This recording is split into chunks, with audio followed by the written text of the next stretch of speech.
Hola, ¿cómo estás?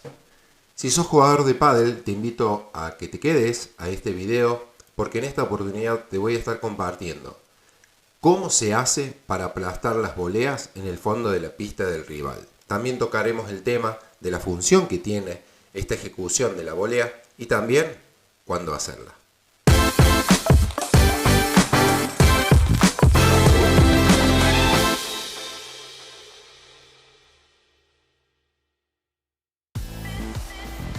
Mi nombre es Martín Perugini, soy profesor, entrenador y coach de pádel y en esta oportunidad vamos a estar conversando de cómo aplastar la volea, cómo ejecutar una volea aplastando la pelota en la pista de la defensa del rival.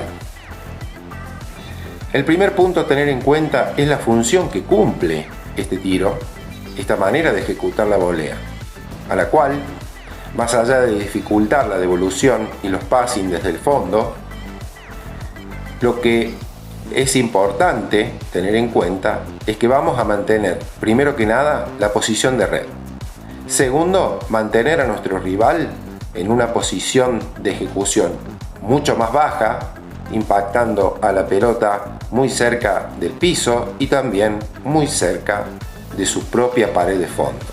De esta manera, los passing que se ejecuten desde esa ubicación no van a molestar demasiado, no van a generar tanta dificultad para nuestros futuros tiros desde la volea o desde el recurso que nos llamen a ejecutar.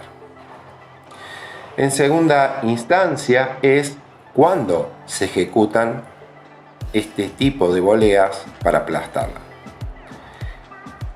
El passing del rival va a marcar un recorrido, un viaje hacia nuestro posicionamiento en el ataque. Y esto va a avisarnos que es el momento para ejecutar esta volea.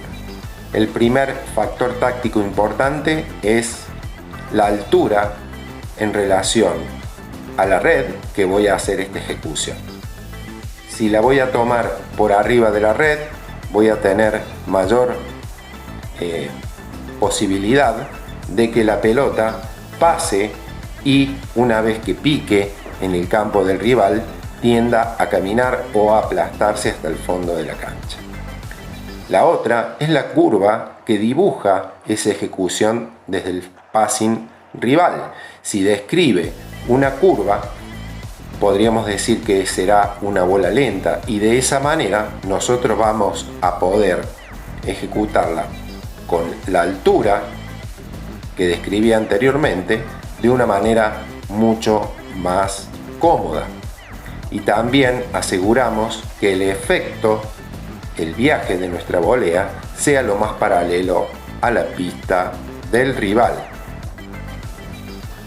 Y llegamos a cómo debería ejecutarse este tiro.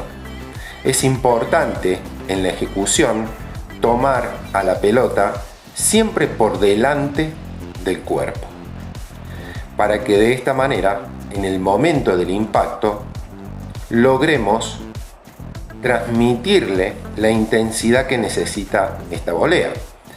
Esa intensidad va a estar soportada por nuestro paso con el pie que corresponde hacia delante, con una pequeña preparación de la pala hacia atrás, y de esta manera vamos directamente al impacto de la pelota que viene desde el rival. Y acá está la clave para lograr esa rotación sobre sí misma tan característica del efecto slice. Primero que nada, tomar a la pelota bien adelantado con el paso que corresponde por detrás y por debajo de la pelota. Aquí el impacto y la terminación es decisivo para lograr que la pelota se aplaste. Entonces, lograr imprimirle ese efecto de arriba hacia abajo por detrás y de atrás para adelante por debajo de la pelota, nos vamos a asegurar que la pelota logre ese efecto de que camine y se aplaste en el fondo de la cancha rival. Llegamos al final, espero que te haya servido y nos vemos en el próximo video.